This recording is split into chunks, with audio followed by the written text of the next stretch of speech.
देखिए रीजनिंग में dice start करवाऊंगी, नेक्स्ट टॉपिक कैलेंडर ख़त्म हो गया था।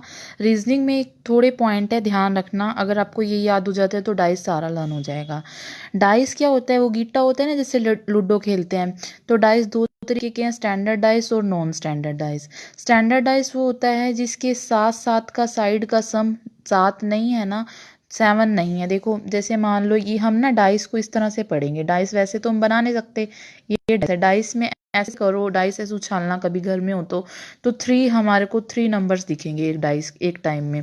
तो जैसे मान लो 2 3 5, अगर मान लो ये नंबर आ गए हैं, जैसे मान लो यहाँ 6 लगा लो, 6 आ गया, ठीक है, 6 आ गया। अगर कोई डाइस में आमने सामने ये तीनों आमने सामने है ना, ये वाला ये वाला ये वाला, अगर इनका सम 7 नहीं है तो वो कौन सा डाइस है, स्टैंडर्ड डाइस है। और ना ही स्टैंडर्ड डाइस में कोई सिंबल यूज है, ऐसे ऐसे स्टार, कोई और मतलब ज़ीरो, ऐसे कोई सिंबल यूज़ नहीं होता। स्टैंडर्डाइज में सबसे दो पहचान ये है कि ना तो आमने सामने वाले एडजेंट जिनको बोलते हैं उनका सम 7 भी नहीं होता, और ना ही सिंबल यूज़ होता है। नॉन स्टैंडर्डाइज उल्टा होता है कि एडजेंट साइड का सम 7 होता है। कैसे, जैसे मान लो 4 3 2, इन दोनों का सम क्या होगा, अगर दोनों में से इन तीनों में से दो का सम भी 7 है ना, तो वो कौन सब नॉन स्टैंडर्ड डाइस, इसमें सिंबल यूज होते हैं। देखो एग्जांपल देखो, ये मान लो डाइस हमने फेंका और 3 डिजिट हमारे सामने आए, इन दोनों को प्लस किया 5, इन दोनों को प्लस किया 9, इन दोनों को प्लस किया 8 आया। तो क्या इन तीनों में से का सम 7 है? नहीं है। इसका मतलब ये कौन सा डाइस है, स्टैंडर्ड डाइस है। पेपर में पूछ लेते हैं स्टैंडर्ड डाइस है या नहीं। अगर आमने सामने का सम 7 है तो वो अगर आमने सामने का सम 7 नहीं है तो वो कौन सा होता है, स्टैंडर्डाइज होता है। अगर हमसे पूछा जाए कि जैसे मान लो ये डाइस दे रखा है 2 4 6, देखो एक एग्जांपल बताती हूँ।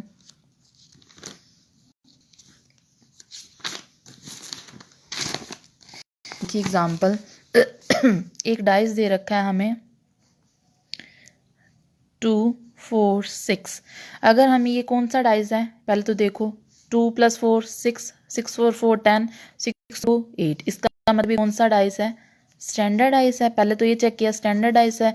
हमसे पूछ लिया जाए 2 का अपोजिट क्या है, ये हमेशा ध्यान रखना। अगर स्टैंडर्ड डाइस है ना तो हमेशा इसके अपोजिट का मतलब क्या होता है, अगर 2 ऊपर है ना तो नीचे सबसे क्या है, नीचे सबसे क्या है, मतलब क्या है कि जो इसका अपोजिट होगा ना, अपोजिट और सामने वाला, फ्रंट प्लस अपोजिट, दोनों का सम 7 होगा।